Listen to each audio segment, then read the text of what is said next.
खाना डाल दिए।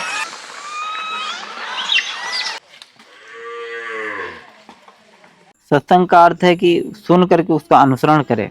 कर्म को कर्म से ही काटा जा सकता है। जैसे जितना पाप होता है उससे थोड़ा बढ़ के ही पुण्य करना पड़ेगा, मतलब धर्म का आचरण करना पड़ेगा। वर्तमान में हम ठीक हैं तो भविष्य भी हमारा अच्छा आएगा। वर्तमान ही भविष्य का निर्माण करता है। जब भी गड़बड़ी होता है तो वर्तमान में होता है। जी। अगर वर्तमान नहीं ठीक है तो भविष्य भी ठीक नहीं होगा। इसलिए वर्तमान में ठीक रहने की जरूरत है। जैसे मान लीजिए मनुष्य जीवन पाके हम भजन साधन अगर कुछ न करेंगे तो जी। अगला जन्म फिर कहाँ अच्छा आएगा। महाराज जी, जैसे भक्ति की बात हुई, नाम जप की बात हुई, एक का सत्संग। तो आज जैसे आपके श्रीमुख से हम सत्संग सुन रहे हैं, यहाँ पर भक्तजन और भी महात्मा बैठकर आपका सत्संग सुन रहे हैं, क्या इससे भी जैसे मनुष्य ये सत्संग सुने तो मानव मात्र का कल्याण हो सकता है? यदि सत्संग सुनेगा तो मनुष्य का कल्याण तो होगा ही है। सत्संग का अर्थ है कि सुन करके उसका अनुसरण करे। जी। जैसे रोज हमेशा एक ही बात सुनना, शास्त्रों का अध्ययन तो करते रहना चाहिए, पर शास्त्रों के जो कहे अनुसार, जो संतों के कहे अनुसार जो आचरण है, कर्म है, उसका आचरण करना बहुत अनिवार्य है। तभी भाव बनेगा, और भाव होगा तो श्रद्धा भी होगा। इसीलिए मनुष्य को सत्संग सुनना चाहिए पर आचरण भी उसका करना चाहिए। जी। नाम जप है, कीर्तन है, ये सब करने से भाव बनेगा। मतलब महाराज जी, जैसे संतों का सत्संग सुनेगा लेकिन जब तक उसका अनुसरण नहीं करेगा तब तक कल्याण संभव नहीं। क्या होता है कि जैसे मान लीजिए कि कथा हम सुन रहे हैं और रोज सुन रहे हैं, जी। पर जैसे कि मान लीजिए शास्त्रों में है और महात्माओं द्वारा सुनते हैं कि भगवान का जैसे नाम जप करना चाहिए, कीर्तन करना चाहिए, पाठ करना चाहिए। जी। तो ये है कि यदि नहीं करेगा तो उसका भाव कब तक टिकेगा। जीवन में सत्संग की महिमा है, पर कर्म की महिमा उससे भी बड़ी हाँ है। उससे बड़ी है। क्योंकि देखिए ज्ञान जब आदमी को समझ हो जाए तो कर्म करना उसका कर्तव्य बन जाता है। जी। मनुष्य को पहले के समय में देखिए ज़्यादा सत्संग, ज़्यादा कथा वो कहाँ होता था। जी। अब तो देखिए जगह जगह कथा होता है, सत्संग होता है, पर आदमी कहता मेरे पास टाइम नहीं है। फिर भी हाँ, लोगों में सुधार टाइम, कहाँ से हाँ आएगा? सुधार नहीं, क्योंकि कर्म नहीं करता, वो आचरण नहीं करता। देखिए नाम जप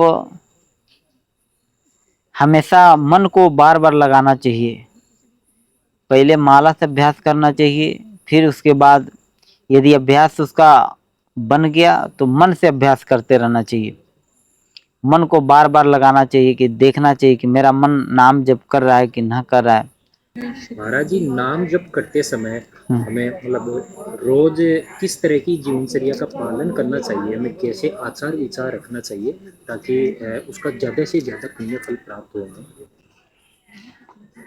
नाम जप देखिए आचार विचार यही कि खान पान का संयम रखे और अपने भाव को भी शुद्ध रखे। माला से अभ्यास करना चाहिए, उसके बाद फिर मन को उसमें लगाए रखना चाहिए। महाराज जी, माला से नाम जप करते हैं उसमें पुण्य फल ज्यादा प्राप्त होता है? हाँ माला से ज़्यादा होता है, क्योंकि तुलसी जी में जो गुण है, जी। जैसे उसमें काउंटर एक रखते हैं ना, हाँ, काउंटर से भी बहुत लोग करते तो हैं। काउंटर ठीक है समाज में करते हैं, ठीक है, पर माला की अब समाज में तो नहीं कर सकते, पर घर में तो माला से जरूर करना चाहिए जी। जितना समय हो। अगर बाहर काउंटर भी ना हो तो मन को लगाना चाहिए कि कोई भी काम करना चाहिए तो मन को उसमें लगाना चाहिए। भगवान के नाम जप में थोड़ा भी खाली हो तो बार फिर मन को लगाना चाहिए। जी। फिर यदि काम में छूट गया तो फिर यदि फ्री हुआ तो फिर लगाना चाहिए, देखना चाहिए मेरा मन कहाँ है, बार बार अभ्यास करना चाहिए और बार बार भगवान के तरफ लगाना चाहिए, चिंतन करना चाहिए। और हमेशा ऐसा विचार करना चाहिए कि आज हमसे क्या अच्छा हुआ, क्या बुरा हुआ, कितना नाम जप हुआ, और मेरा आज का कैसा भाव विचार रहा है। जी, तो इसीलिए ऐसा करने से धीरे धीरे धीरे धीरे भाव शुद्ध होगा और उसके बाद उसको शांति और सुख की और अंततः भगवान के तरफ उसकी मुक्ति का भी एक जन्म रास्ता नहीं खुल तो, जाएगा। हाँ, एक जन्म नहीं तो दो जन्म नहीं, ऐसे अनवरत देखिए एकाएक कोई किसी का कल्याण न हुआ है न होगा। धीरे धीरे शनय शनय ही धर्म का आचरण और भगवान का नाम जब कीर्तन पाठ है, ये सब करने से धीरे धीरे धीरे भगवान कभी न कभी कृपा करते हैं। जी, जैसे मान लीजिए एक वृक्ष लगाया जाता है तो ऐसा नहीं कि आज लगाए तो कल बड़ा हो गया, धीरे जी, धीरे ही बड़ा होगा। पर समय आने पर जब उसका ठीक तरीके से अगर उसका पालन पोषण हुआ तो समय आने पे अपना एक बहुत विशाल स्वरूप और मतलब पुण्य का एक बहुत बड़ा फल मिलेगा, जिससे कि अगर निष्काम तो ईश्वर की प्राप्ति होगा और सकाम होगा तो हो सकता संसार में भी आए, जी। अगर अच्छा उससे बढ़िया तो स्वर्ग की प्राप्ति हो जाएगा। महाराज जी, अब लास्ट प्रश्न है हुँ, ये कि कर्म के विषय में मैं पूछना चाहता हूँ। जैसे मनुष्य कर्म करता है तो कैसा कर्म करे? अच्छा कर्म करता है, कोई मनुष्य बुरा कर्म करता है तो उसका फल उसे अगले जन्म तक अथवा कई जन्मों तक मिलता रहता है। इसमें प्रारब्ध, संचित और वर्तमान जो कर्म है इसके विषय में हमें मार्गदर्शन दीजिएगा महाराज जी, और आगे के जन्मों तक इसका फल मिलता है उसके विषय में थोड़ा बताइए।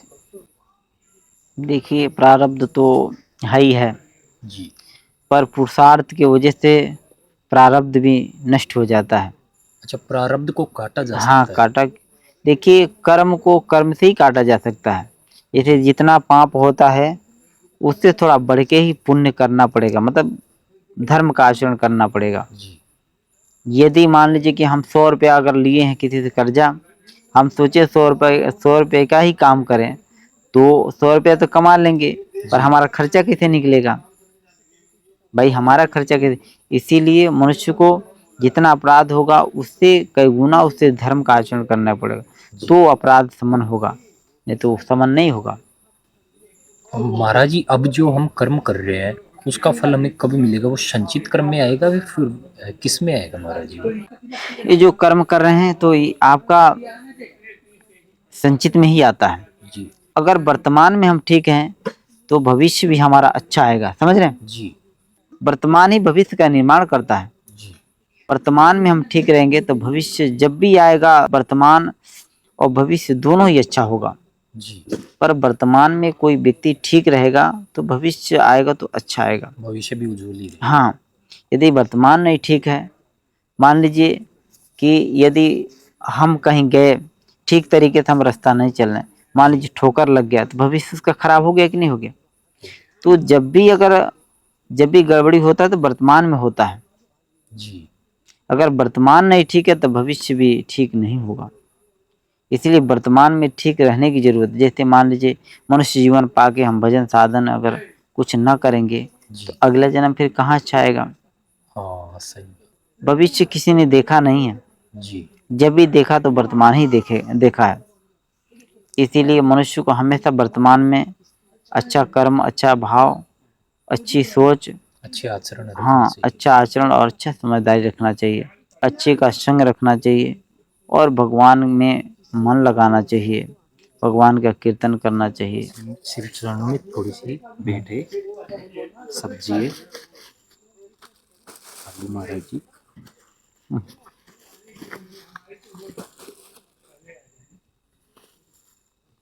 कुछ आता है और महाराज जी आपके श्री चरणों में छोटी सी भेंट।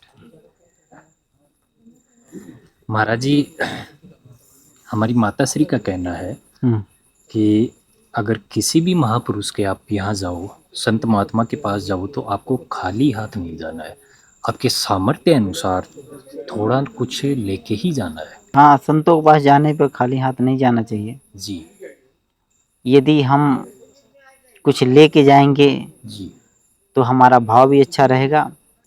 धर्म में यदि आचरण अच्छा होगा तो भाव भी टिकेगा।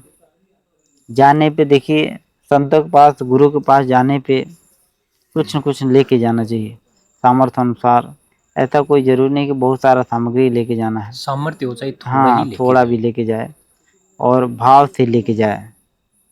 ऐसा नहीं कि बहुत सारा धन लेके जाए, थोड़ा ही लेके जाए पर भाव की महिमा। भाव और दिल से देगा तो दान रहता है। दान पुण्य का यही फल है कि ईश्वर की भक्ति मिल जाए या ईश्वर की प्राप्ति हो जाए, ईश्वर के तरफ हमारा जी, आचरण हो जाए। तो सारे दान पुण्य धर्म का यही फल है कि ईश्वर में प्रेम हो जाए, भाव हो जाए और हमारा मन उधर लग जाए। समझ रहे हैं? जी, इसीलिए दान किया जाता है। क्योंकि संसार देखिए, संसार में सुख किसको मिला है और संसार में सुख है कहाँ? ये तो मन की बात है। संसार मान लिया तो सुख है और ना माना तो ना है। बहुत सुख के लिए बहुत परिश्रम के बाद भी यदि सुख मिल जाए, ऐसा संभवतः ऐसा जी, कोई ज़रूरी नहीं है कि हम इतना परिश्रम कर रहे हैं और हमें सुख ही मिलेगा, ऐसा नहीं। पर आदमी इतने आजीवन मेहनत परिश्रम करता है और कहीं कदाचित थोड़ा बहुत सुख मिल जाए तो मिल जाए, वो कोई संभव नहीं है। पर आजीवन आदमी परिश्रम करता है। पर हाँ, ये है कि यदि परिश्रम करता है बुराई नहीं है, परिश्रम तो कर्म तो करना ही चाहिए। पर सबसे बड़ी बात है कि धर्म का आचरण, धर्म का आश्रय लेना ही चाहिए सही बात। और कर्म तो करना ही चाहिए। कर्म करने से ही जीव का कल्याण होता है और कर्म जो धर्म से जुड़ा हुआ जी, होता है वही कल्याण होता है। बहुत सुंदर। महाराज जी के यहाँ पर एक गौशाला भी है, बहुत सी गायें हैं। तो मित्रों, आपसे यह निवेदन है कि गायों की और जो साधु संत हैं और कोई असहाय निसहाय हैं, उनकी सामर्थ्य अनुसार जितना हो सके उतना सहायता करनी चाहिए। हम चित्रकूट धाम में, यहाँ बहुत घनघोर बीहड़ जंगल है।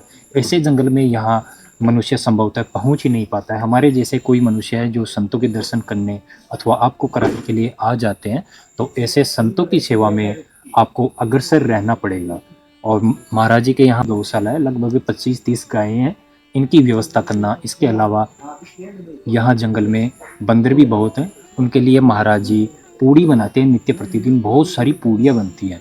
इतनी बड़ी व्यवस्था करना एक सहज कार्य नहीं है, बहुत कठिन कार्य है। उसके बावजूद महाराज जी के आशीर्वाद से यह सब कुछ कार्य संपन्न हो रहा है। तो भाई, मेरा तो यही निवेदन है कि आप संतों की सेवा में अपने सामर्थ्य अनुसार जितना हो सके उतना सहयोग कीजिएगा। सीताराम।